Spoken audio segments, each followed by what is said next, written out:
North ಕರೋಲಿನಾದಲ್ಲಿ ರನ್ವೇಯಲ್ಲಿ ಇಳಿಯುವ ಪ್ರಯತ್ನದಲ್ಲಿ ಸಣ್ಣ ವಿಮಾನವೊಂದು ಓಡುದಾರಿಗೆ ಬಡಿದು ಬಡಕ್ಕ ಸಿಡಿದು ಅದರಲ್ಲಿದ್ದ 7 ಮಂದಿಯನ್ನ ಬಲಿ ತೆಗೆದುಕೊಂಡಿತು.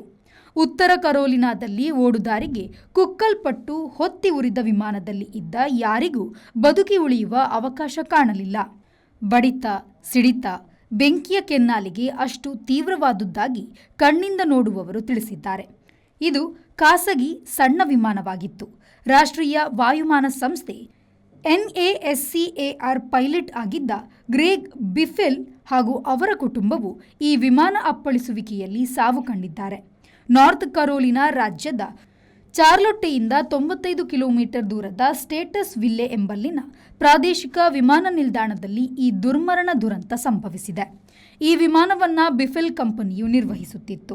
ಫೆಡರಲ್ ಏವಿಯೇಷನ್ ಆಡಳಿತ ಮಂಡಳಿಯು ಈ ಲಘು ವಿಮಾನದ ಆಘಾತದ ಬಗೆಗೆ ತನಿಖೆ ಆರಂಭಿಸಿದೆ ಎಂದು ಅದರ ಫೇಸ್ಬುಕ್ ಬರಹದಲ್ಲಿ ತಿಳಿಸಲಾಗಿದೆ.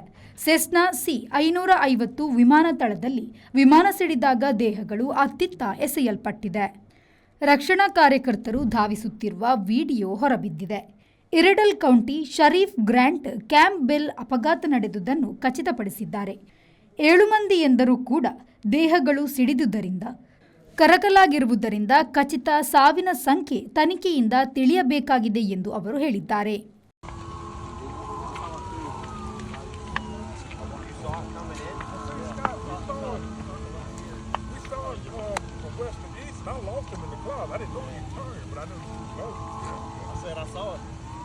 ಬ್ಯೂರೋ ರಿಪೋರ್ಟ್ V4 ನ್ಯೂಸ್, ಉತ್ತರ ಕರೋಲಿನಾ.